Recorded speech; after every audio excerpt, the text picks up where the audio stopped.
Welcome to the Class of the Little Sass podcast. I'm your host, Karie Millspaugh, best-selling author and award-winning motivational speaker with over 20 years in the personal development industry. I believe that the more you know, the more you grow. With each podcast episode, I will educate and empower you, girlfriend to girlfriend style, on how to create a happy life, from motherhood guidance, career and business advice, to feeling confident in your relationships and everything in between. This is Real Talk Radio. Let's jump right into today's episode.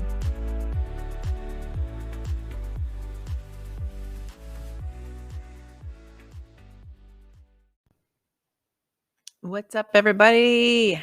I am so excited to talk to you today about why Valentine's Day is such a hated holiday.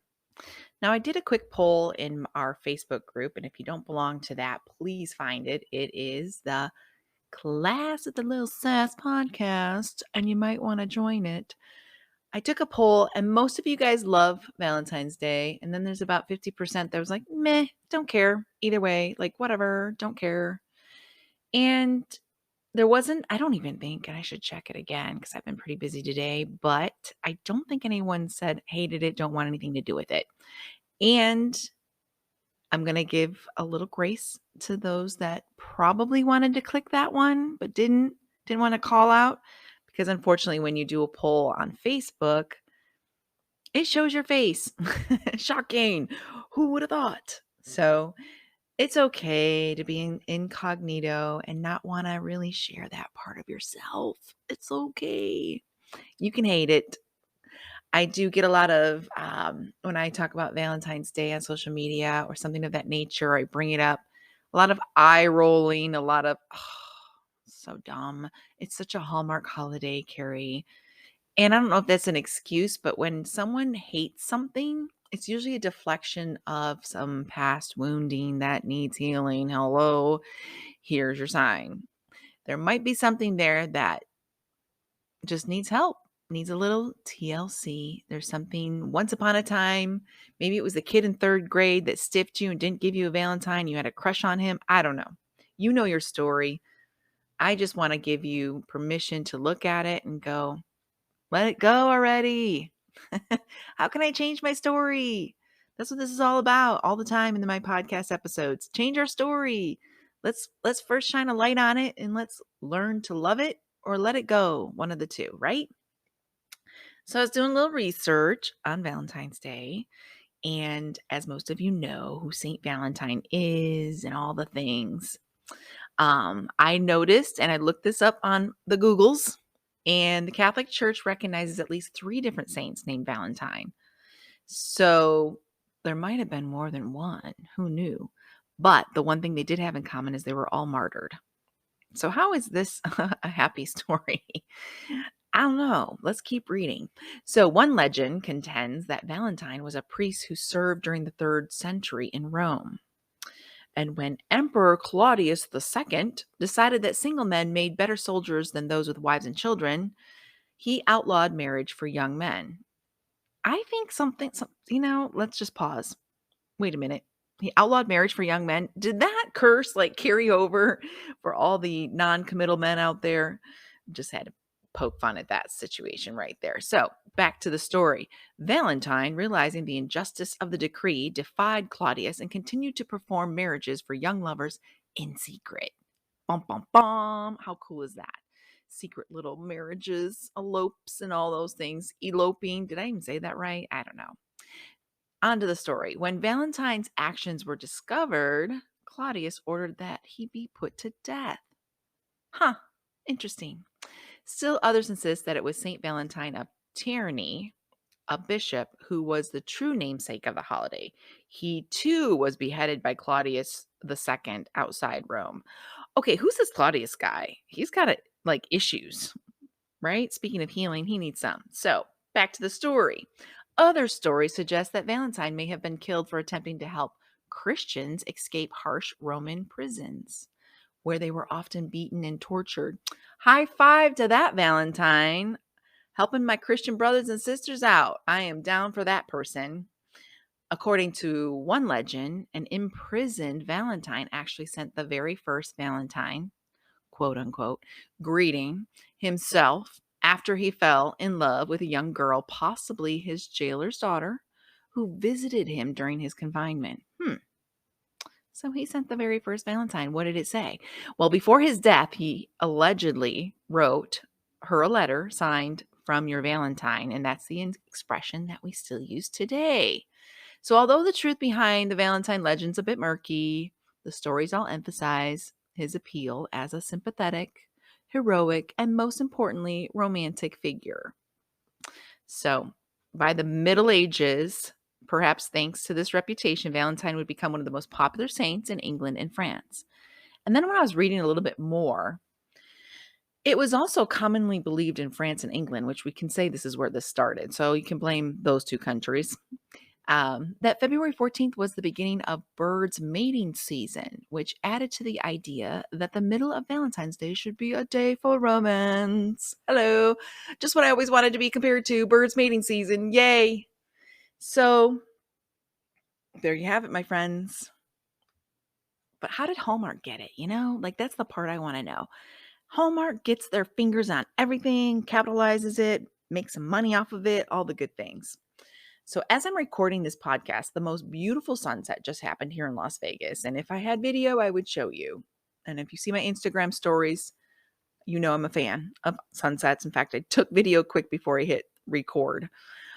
So follow me on Instagram if you are not already for all the fun behind the scenes stuff. So think about your foundation of Valentine's Day. And I'm recording this on the 4th. It's 10 days before the big V day. Okay. So I was doing some digging around and I'm curling my hair. And that's when I have my best thoughts is when I'm in the bathroom. And I don't know why it is. And I don't mean in the bathroom like that kind of in the bathroom. I mean in the bathroom doing my makeup, doing my glam, right? Hair, makeup, all the things. So I was thinking, the very first fun little memories, the little Valentines in elementary school. And we all made a little mailbox. I remember making one from a shoebox. That one I was really impressed with.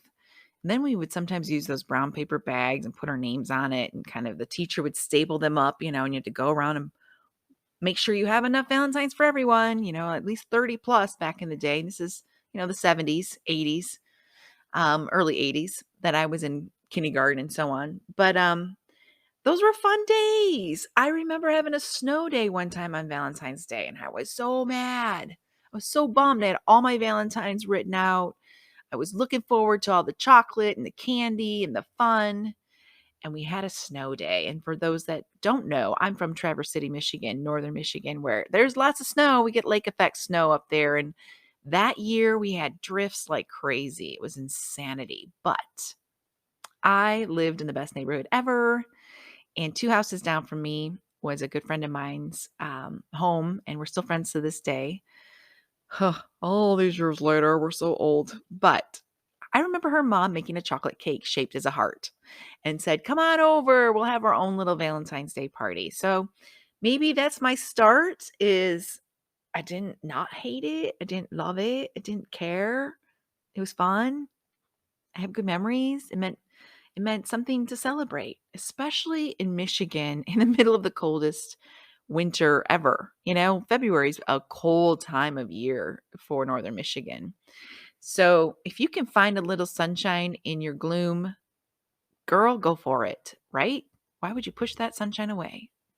Just take it on and own it and embrace it. So those are my memories as a little kid. Just kind of experiencing the fun, something to get the crayons out and the glue and the stickers and all the markers, make Valentines. So good. So good. And my whole energy level is changing just talking about it and remembering the good times. Now, of course, I become a teenager and I'm growing up, and Valentine's Day isn't the same. In fact, it's not as fun in high school, right? No one's passing anything around. But at age 14, I did have a boyfriend that sent roses to the office, and I got that intercom over the classroom. You sit in the classroom, you get Karie Melvin to the principal's office, Karie Melvin to the principal's office. And everyone looks at you like, "What did you do?" Just kind of you feel your face get hot. You're like, "Oh," and bright red. And I go to the principal's office and there's roses waiting for me. And I'll never forget it because I'm just 14. I'm a baby. This is cool. Is this what happens? What is this general act of kindness and making me blush? And now I'm that girl walking down the hallway with roses. Oh, I'm so cool. Look at me. So excited and so, blossoming and thinking, oh my gosh, I can't believe he did that. That was so cool. Now, the flip side to that particular Valentine's Day was that I had an admirer. That's a nice word for it. I had a stalker, and he really had his nails, or I shouldn't say nails, he really had his claws in me for a while. Slight obsession for, oh God, maybe 5 years, from 14 to 19. And some of this backstories in my book, Permission to Be Me, but that's not a good feeling. You're like, oh, yay, look I got chocolates. I got roses from my boyfriend and I got a card. And I remember setting up my bedroom and thinking how exciting this is. And the smell of red roses to this day reminds me of Valentine's Day. It just has that vibe. And I'm kind of excited. And then there's another gift and then chocolate covered cherries from this stalker guy that is a lot older than me, a good 15 plus years. And I knew him from my church and he just kind of was fixated on me. So Valentine's Day had a bittersweet, sure, everyone likes to be adored with gifts and, just showered with love. And it just makes you feel great. But what happens when we rely on that? That's when we give ourselves permission to get hurt and let down and disappointed. Yuck. Not good, right? So I'm moving forward, age 19. And this has nothing to do with Valentine's Day, but it stuck out. My ex-husband, who was my boyfriend at the time, gave me a birthday present at age 19. And it was one of those things you're like, it's my birthday. It's not a milestone birthday. Or, I was 18 last year. It's just 19. It's nothing exciting. My mom's making a cake. I don't think I had to work that day. So that's cool. You're already out of high school. You're kind of in that limbo phase. And your boyfriend's going to come over and celebrate. Mom's making dinner. Again, made my favorite cake. He hands me an unwrapped present. And guess what it was? Mace. Here you go. In fact, he kind of threw it at me. Like, here you go. I remember you saying you should probably carry that around just to be safe. I'm like, oh, gee, thanks. And girls, it wasn't even like a cute bottle of mace. And I don't know if they made that back then, but you can at least get it in pink at the cute little case that comes with it, or a keychain. This was black.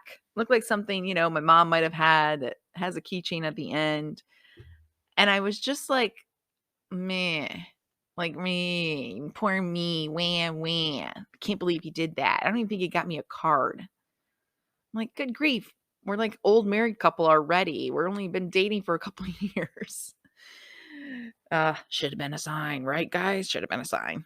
But anyway, I say all that to say that when we put our happiness in other people's hands, you're going to get disappointed. You're going to get let down. You just gave your power away.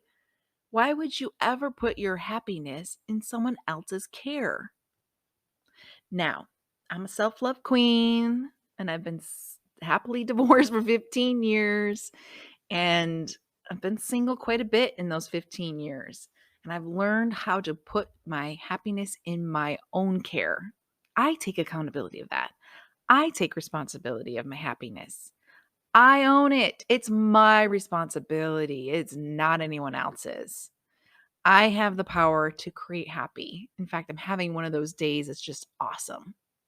Just came back from a pedicure, did a lot of self-love and self-care, had a great workout this morning. Having a good hair day. Doesn't that count, guys? There's something about having a good hair day that just makes everything better.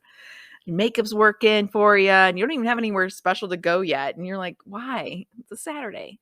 But the beauty of all of that is I know how to make Karie happy. I know what it takes. And when we put our happiness in other people's hands, just be prepared. It might not go your way.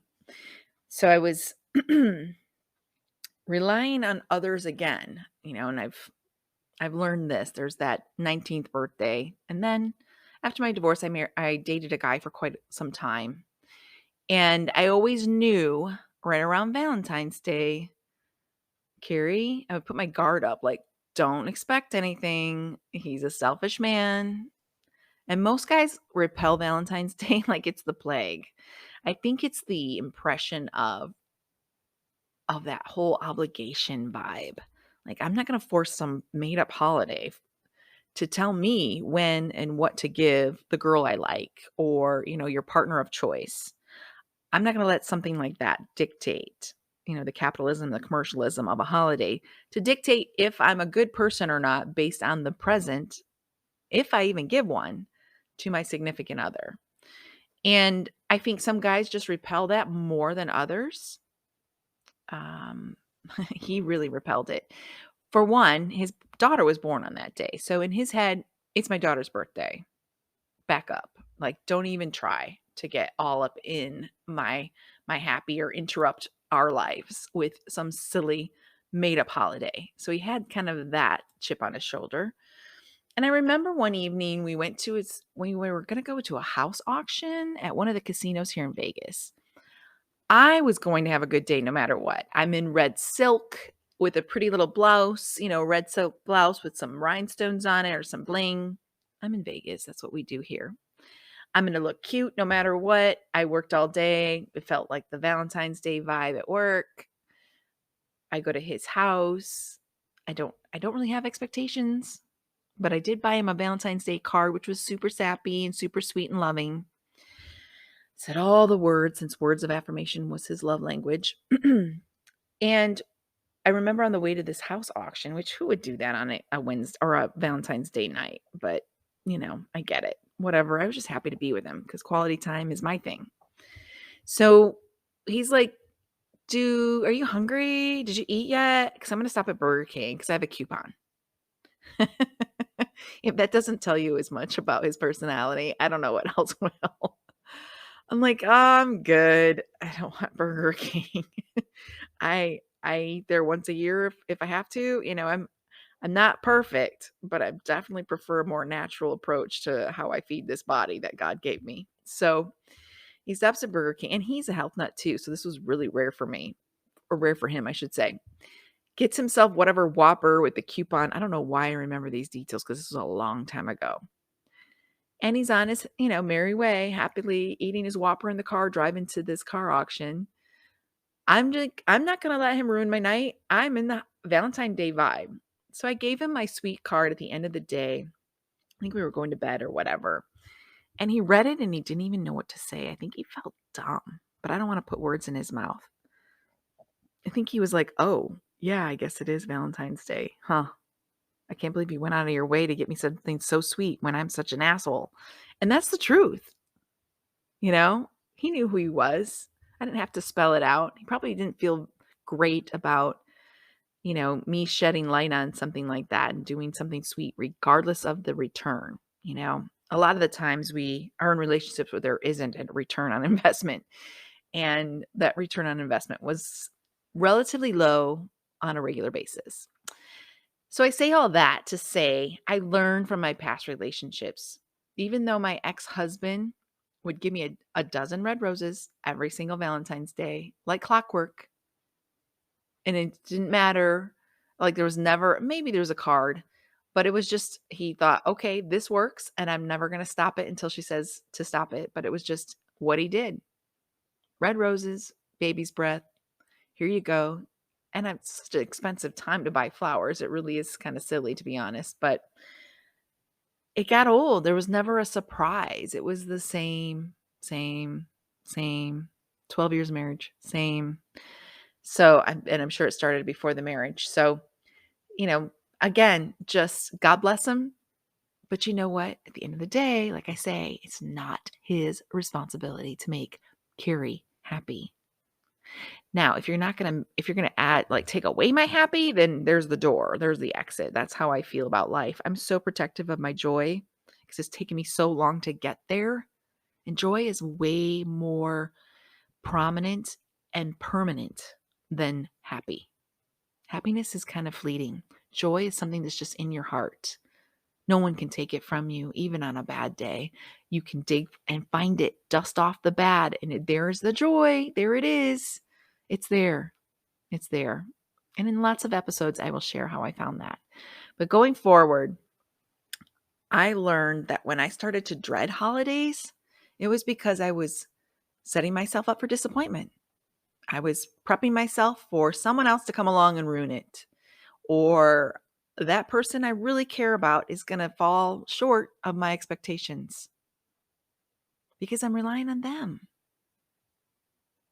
Every time you put all your faith in a human, you're going to be disappointed because guess what? They're human.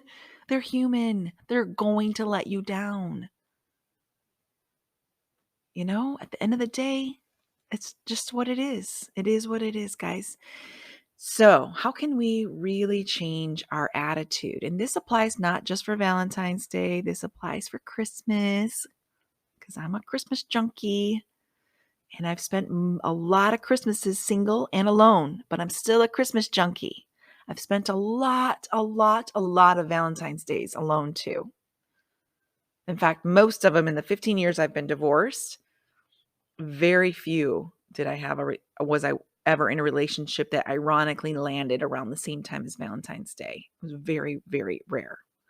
So I learned to love Karie and make it an excuse to have, more compassion and love and patience with myself. How can I treat me?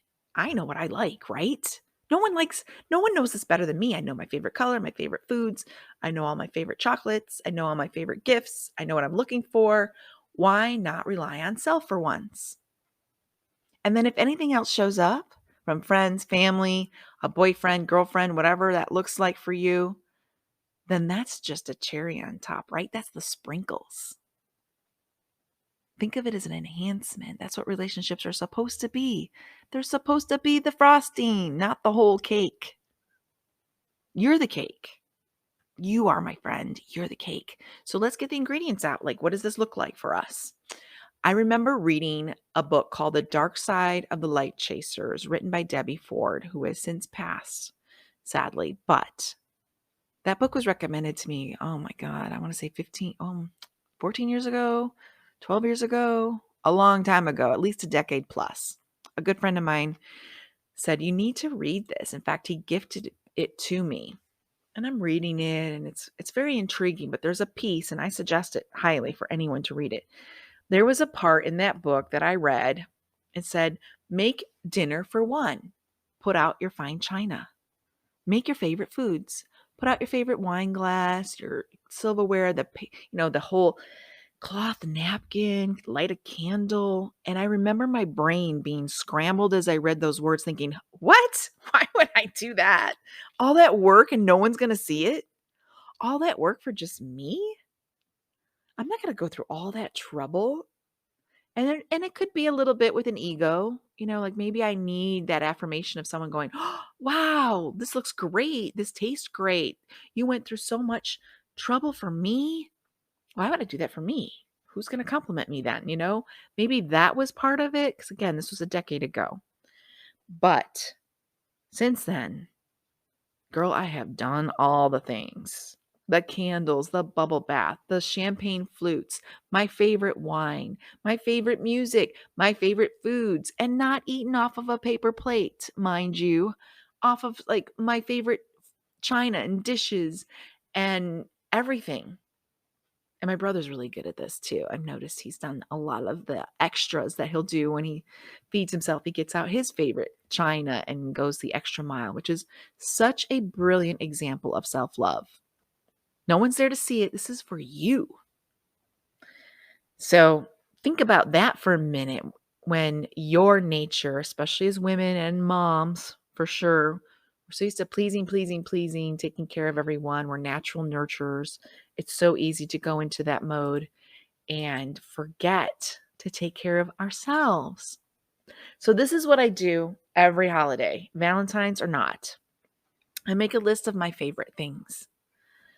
I will all the things I've been looking for. Maybe it's a new pair of sunglasses, maybe it's a new wallet, a new purse, shoes, necklace, accessories, and I'll start shopping for myself on Amazon and spread it out so that the whole month of February, like the month of love, I get something in the mail. I mean, let's be real. How fun is that? It's like a prize. Sometimes you forget what you ordered if you're as big of a shopper on Amazon as I am. You'll forget, go, "Oh yeah, that's right. I freaking totally forgot about it." That is beautiful. So now spoil yourself by the gift that's coming like once a week, or once every other day, whatever that looks like for you. Go all out. Spoil yourself. And then buy yourself flowers. Even have them delivered if that doesn't feel weird. I've never done that before, but why not? Have them delivered. There's just something about it showing up at your doorstep all pretty, made perfectly and arranged in their own vase that just makes you melt. And I think that's the exciting part alone, other than just buying them. I buy myself flowers a lot, all the time, love them, smell amazing. They make me happy. I'll go downstairs and see them on the kitchen table or the counter and just makes me happy. Fresh flowers, they smell amazing. If flowers isn't your thing, maybe it's a plant. Maybe it's, a pretty wreath for your front door. There's so many things. You know what you love. Make a list. Now let's go into what's your favorite food. DoorDash, Uber Eats, Grubhub. What do you love? Where's your favorite restaurant? How about you order in for one? I do this all the time. And you know why? I don't have to share with anybody. If my daughter's gone and it's an evening to myself, I'm going to DoorDash some of my favorite foods, curl up on the couch. I don't have to cook. I don't have to do dishes. I'm going to eat it. And guess what? I'm going to put it on a real plate. I'm not going to eat it out of the container because it's, because I'm worthy, right? That's what it's all about. I'm worthy. So make a list of your favorite foods. Maybe in DoorDash app, you can list all your favorite restaurants. So do that ahead of time. You don't have to do this on Valentine's Day if you don't want to. Again, it's just one day. Celebrate all month. When you fill yourself up, you're not going to look on social media at all the million engagements that happen around this time of year, or all the gifts, all the fun things, all the bragging that we do in our highlight reel. And I'm just as guilty. So I like to celebrate, and I want you to celebrate with me. I want to include you. That's why I do that. So what does that look like? What can you do for food, fun, yummy stuff? What about candy? What about chocolates? You can order those and get those delivered too. Cookies, baskets and baskets of muffins and cookies and yummy things. Get them delivered. There's so much fun stuff out there that you can shop for online. Maybe a gift basket from your favorite place. I'm a big fan of Cherry Republic. Hint, hint. Again, hometown. They have the best gift baskets. Chocolate covered cherries. They even have cherry salsa.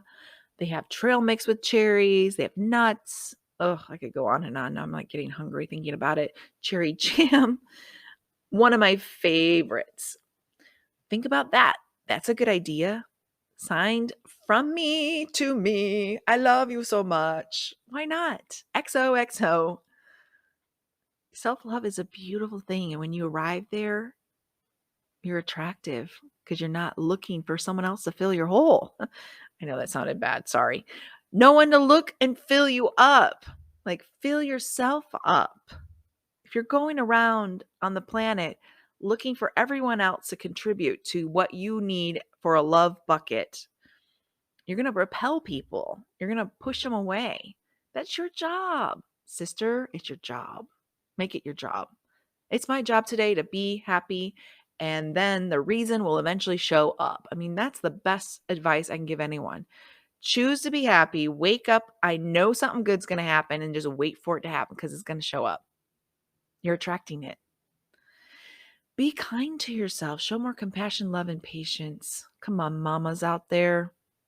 I know we get so much joy with celebrating our babies. Oh, I love to give to my daughter, and Christmas is a really good excuse for that.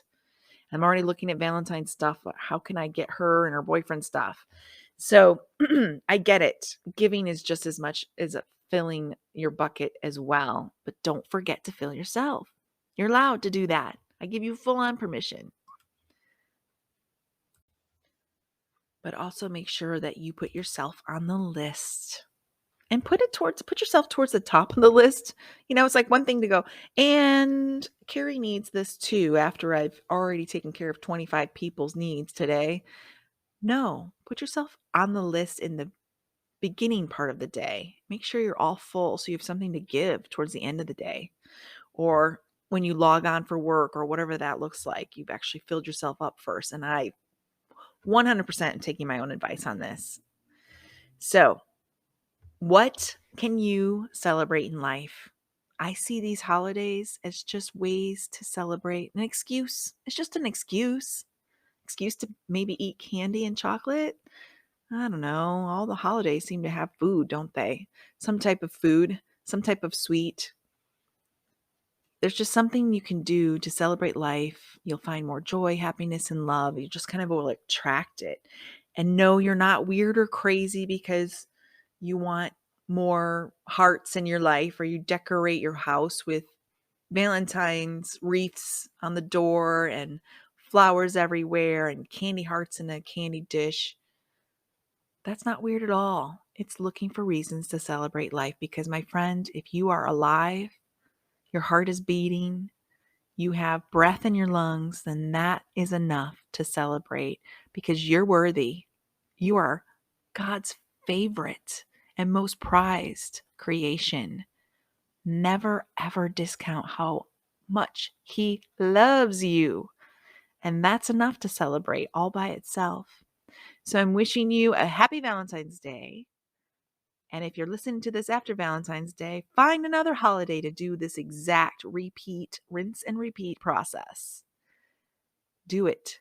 Do it, do it, do it. Try it, try it, try it, try it. You'll find your attitude changes. You won't roll your eyes when you see, oh, great, the Valentine's Day Hallmark movies are out now. What's next? St. Patrick's Day? It's just love it. This world's full of love, and it starts with you. And the more you give, the more you receive. Big hugs, big love. Talk to you later. Hi there, friend. If you enjoyed this episode, do me a favor and double check that you're subscribed or following. And if you've got a quick 30 seconds, it would mean the world to me if you could leave me a 5-star review and share what you specifically liked about this episode.